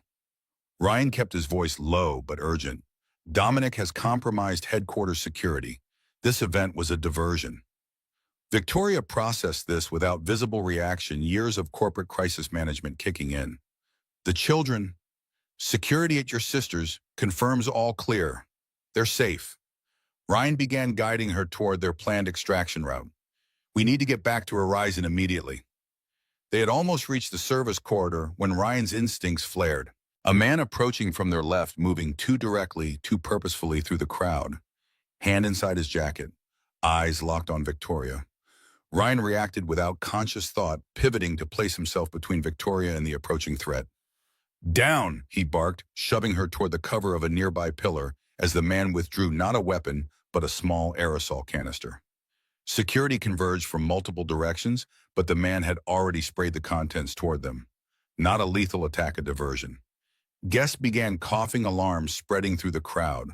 In the confusion, Ryan maintained his grip on Victoria's arm, pulling her into the service corridor as hotel security dealt with the growing chaos. Chemical agent, Victoria asked as they hurried down the corridor. Likely just CS gas or pepper spray, enough to create confusion, not meant to cause serious harm. Ryan keyed his radio. Team Alpha, maintain perimeter security. Principal is secure, moving to extraction, point Bravo. They exited through the hotel kitchen, emerging into the loading dock area where their backup vehicle waited. As Ryan helped Victoria into the SUV, his phone buzzed with an incoming call from Jennifer. Ryan, we have confirmation. Dominic used his access to insert a data extraction program into the R&D servers. It's pulling proprietary research files and sending them to an external server.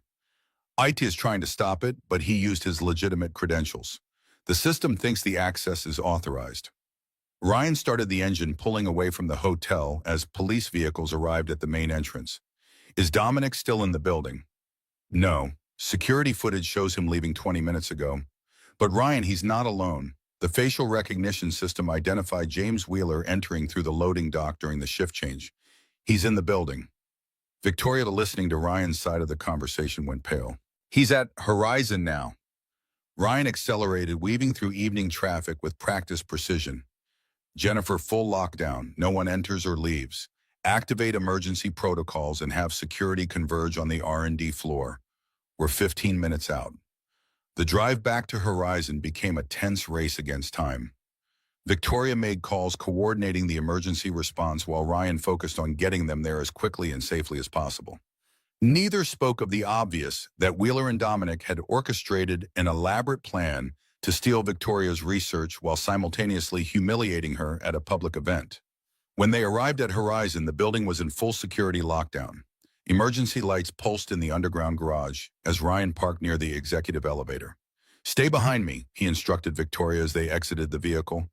We don't know where they are or if they're armed. The elevator required Victoria's biometric scan to operate during lockdown. As they ascended toward the executive floor, Ryan checked his weapon, a precaution he'd hoped wouldn't be necessary. The R&D lab is on 27, Victoria said as the elevator climbed. The quantum encryption project is what Wheeler would be after. It's years ahead of anything his company has developed. The elevator slowed, approaching the executive floor. Ryan positioned himself to exit first, senses heightened and focused. As the door slid open, he scanned the darkened reception area, illuminated only by emergency lighting. Clear, he murmured, motioning for Victoria to follow as he moved toward the corridor leading to the main office suite. They had almost reached Victoria's office when a figure stepped from the shadows. Dominic, a tablet computer in one hand and what appeared to be a small caliber pistol in the other. Stop right there, Dominic said, voice tight with nervous energy. Both of you. Ryan assessed the situation in fractions of a second. Dominic's stance, his grip on the weapon, the distance between them, potential cover options. You don't want to do this, Dominic. Security is already converging on this floor. There's no way out. There's always a way out for people with leverage. Another voice, smooth and cultured, as James Wheeler emerged from Victoria's office. Unlike Dominic, he projected calm control, the confidence of someone who believed victory was already secured. Hello, Victoria. Surprised to see me? Victoria's expression hardened. Not particularly. Corporate espionage seems right up your alley, James. Always taking shortcuts instead of doing the actual work. Wheeler smiled, the expression never reaching his eyes. That's rich coming from you. We both know whose algorithms built the foundation of your precious company. Algorithms I never received proper credit for. The courts disagreed, Victoria replied coolly. Multiple times.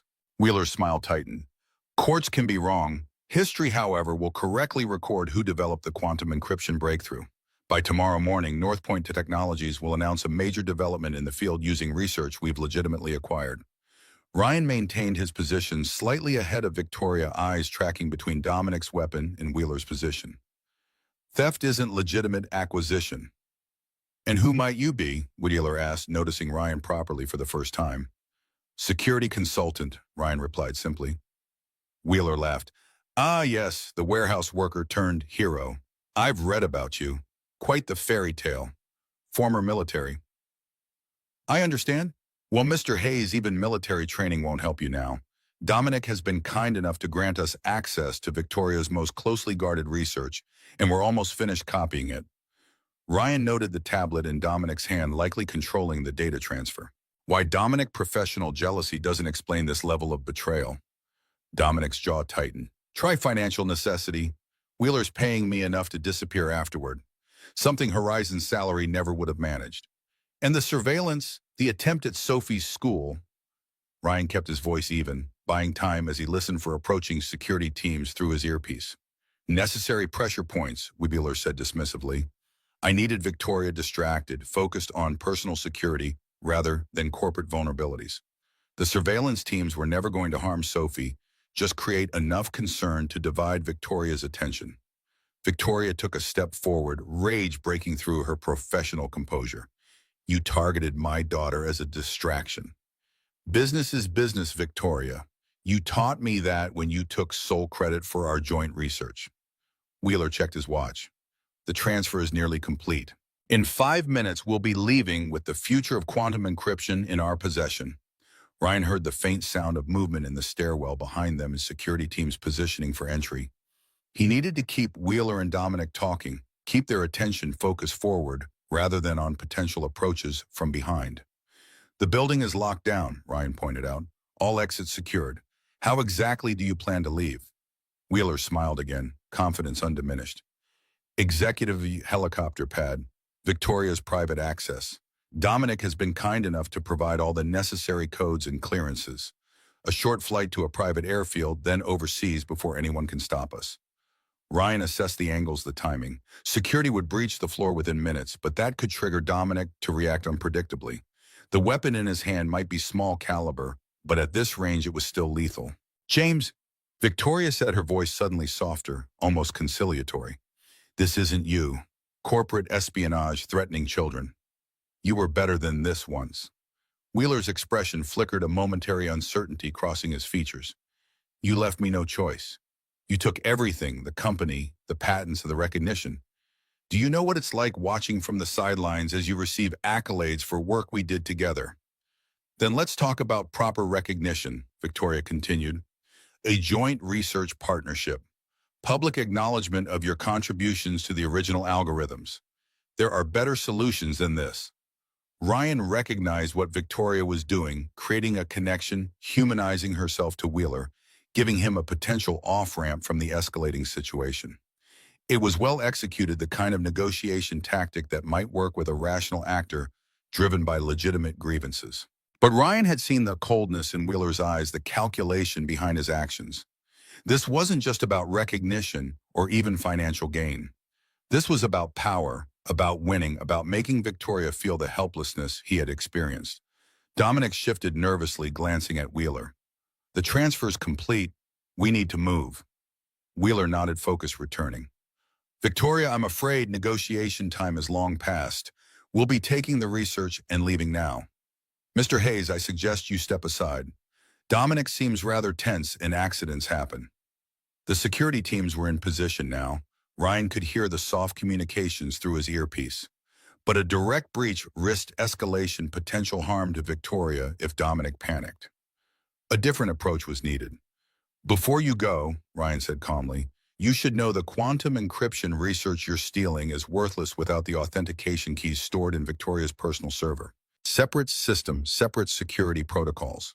A calculated bluff based on standard security practices for high-value intellectual property. Wheeler frowned, glancing at Dominic. Is this true? Dominic hesitated. I don't know. My access was limited to the R&D servers. Ryan pressed the advantage. The research is deliberately segmented. What you have is incomplete, useless, without the authentication framework. He turned slightly toward Victoria. Isn't that right? Victoria didn't miss a beat. Of course, basic security protocol for all our most sensitive research. What you're stealing is essentially just advanced documentation without the operational keys. Doubt crept into Wheeler's expression. The certainty of victory began to waver. You're lying, trying to buy time. Maybe, Ryan acknowledged, or maybe you're about to flee the country with incomplete research that will identify you as a thief but provide no actual competitive advantage. Quite a risk to take. Wheeler's composure cracked further. Dominic, you said the entire project was on the R&D servers. That's what I was told. Dominic protested, attention shifting from Ryan and Victoria to Wheeler. Security protocols aren't my department. In that moment of divided attention, Ryan made his move. A swift, precise strike to Dominic's wrist sent the weapon clattering to the floor. A second movement practiced countless times in training, and Dominic was on his knees, arm locked behind him in Ryan's grip. Wheeler lunged for the fallen gun, but Victoria was faster. A sharp kick sent it spinning under a nearby credenza out of reach. Security teams burst through the stairwell door, weapons drawn, surrounding Wheeler before he could react further. James Wheeler, you're being detained for corporate espionage, breaking and entering, and conspiracy, announced the lead security officer, securing Wheeler's hands behind his back. As additional officers took custody of Dominic, Ryan released his hold and moved to Victoria's side. Are you all right? She nodded, professional composure returning, even as adrenaline still coursed through her system. Yes, thank you. Then as the security team led Wheeler and Dominic away, she added quietly, was that true about the authentication keys? Ryan allowed himself a small smile. Standard security protocol for high-value intellectual property seemed like a reasonable bluff. Victoria's eyes widened slightly, then she laughed, a genuine, unguarded sound that transformed her features. You know, we actually do segment the research that way. I implemented the protocol after James left the company. I just never thought we'd need it quite like this. The next hours passed in a blur of police statements, systems security, verifications, and crisis management. By midnight, the immediate threat had been contained. Wheeler and Dominic were in police custody, the stolen data recovered, and emergency security protocols implemented throughout Horizon systems. Victoria found Ryan in the Security Operations Center coordinating the final verification processes with IT. The room had the controlled chaos of a post-crisis environment, multiple teams working simultaneously, information flowing through various channels, everyone slightly wired from adrenaline and caffeine. The police say they found evidence on Wheeler's devices linking him to the surveillance teams and the incident at Sophie's school, Victoria said, joining Ryan at the main console. They're building a comprehensive case. Corporate espionage, conspiracy, reckless endangerment of a minor. His legal problems are just beginning. Ryan nodded, signing off on a final security verification report.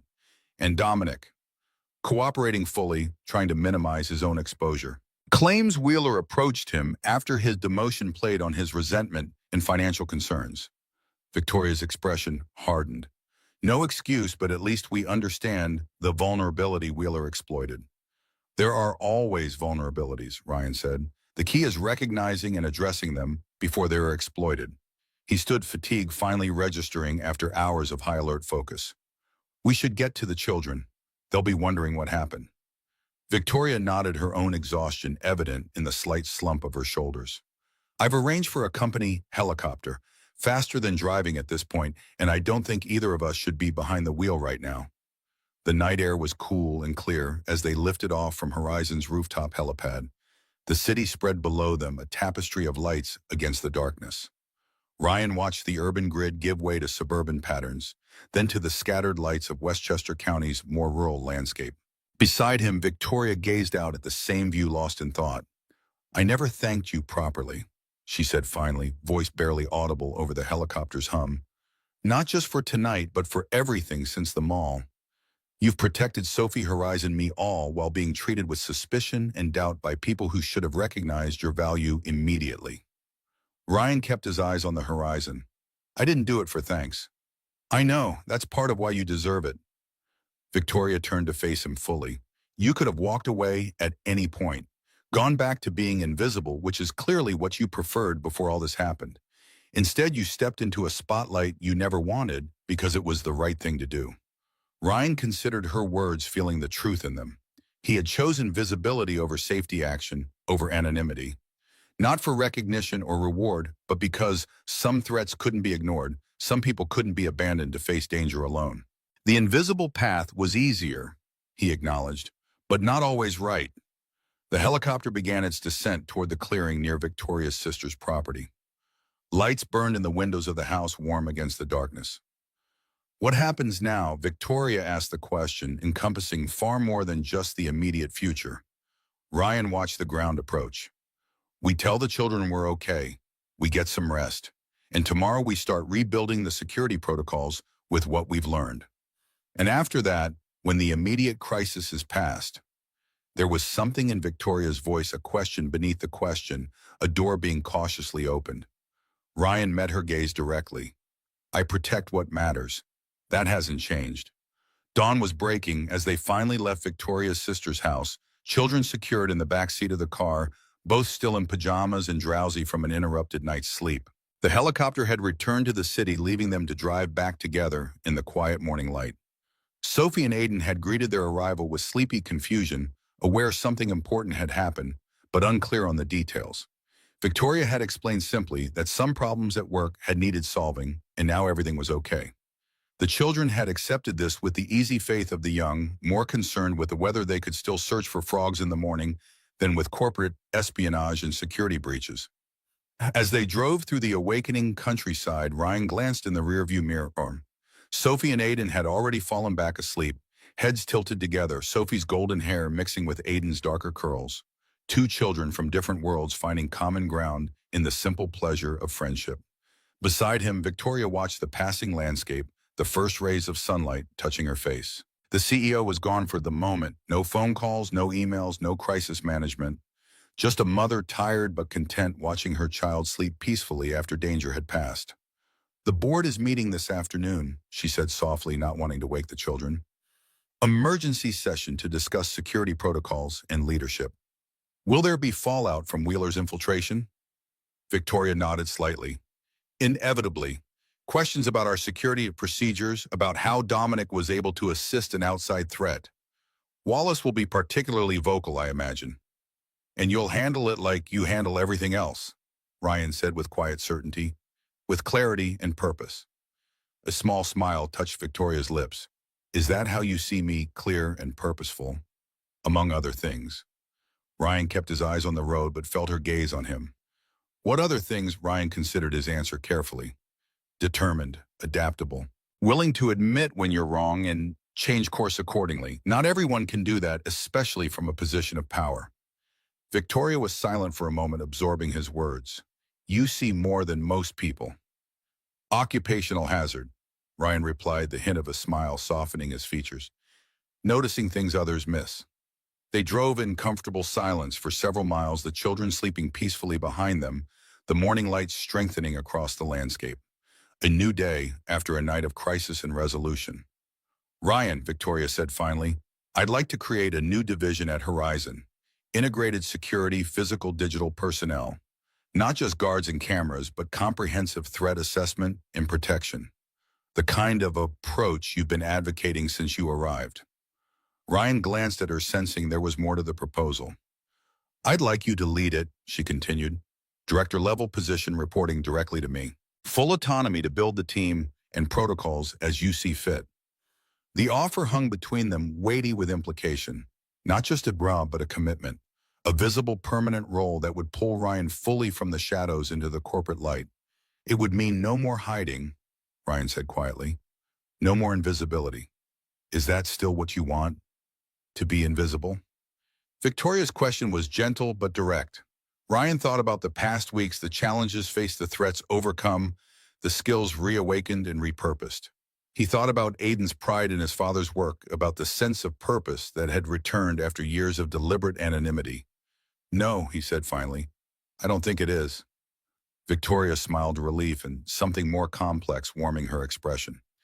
Good, because I've grown rather accustomed to seeing you, Ryan Hayes. I'd hate to lose sight of you now. The words carried multiple meanings, layers of professional appreciation and personal connection intertwining. Ryan felt something shift inside him, a wall lowering, a door opening to possibilities he'd closed off years ago after Maria's death.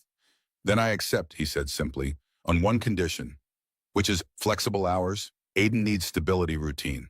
School pickup, homework time, weekends together. That's non-negotiable." Victoria's smile widened. "Absolutely. In fact, I was thinking of implementing a company-wide family-friendly scheduling policy. Perhaps you and I could develop it together as parents who understand the challenges firsthand." As they approached the city skyline rising against the morning sky, Ryan felt a certainty settle in him. The path ahead wouldn't be easy. Corporate politics, security challenges, the delicate balance of professional and personal boundaries. But for the first time in years, he was moving towards something rather than away, building rather than hiding. Beside him, Victoria made a quick call to Jennifer, rescheduling morning meetings to allow for rest after the night's events. Her efficiency was seamless, her authority clear, even in brief instructions. Yet there was a new softness in her manner, a balance of strength and humanity that Ryan found himself increasingly drawn to. In the back seat, Aiden stirred, blinking sleepily. "Dad, are we home yet?" "Almost, Bud. Just crossing the bridge now." Aiden nodded, then looked at the still sleeping Sophie beside him. "Can Sophie come over sometime? To our place. I want to show her my dinosaur collection." Ryan met Victoria's gaze, a question in his eyes. She smiled the gesture, reaching all the way to her eyes this time. "I think that would be wonderful," she said. "Maybe this weekend." "Yeah." Ryan agreed, something warm unfurling in his chest. This weekend would be perfect. The city embraced them as they crossed the bridge, morning sun glinting off glass towers and turning the East River to molten gold. Horizon's headquarters rose in the distance, its distinctive silhouette standing proud against the skyline. No longer just a workplace, but a nexus of new beginnings, of paths converging after long separation.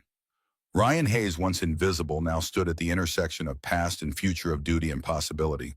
The Protector had found something worth protecting beyond mere survival: connection, purpose, and the chance to build rather than simply endure. As Victoria's hand briefly touched his on the center console, a gesture of shared understanding and possibility, Ryan knew with certainty that some journeys weren't meant to be walked alone. Some wounds healed better in the light than in darkness. And sometimes the greatest act of courage wasn't facing danger. It was facing life with all its uncertainties and promises, its risks and rewards. The invisible man had become visible at last. And in that visibility, he had found not vulnerability, but strength. Not exposure, but connection. Not an ending, but a beginning. The morning light strengthened, illuminating the path ahead, not a retreat into shadows, but an advance into daylight, side by side with those who had learned to truly see him.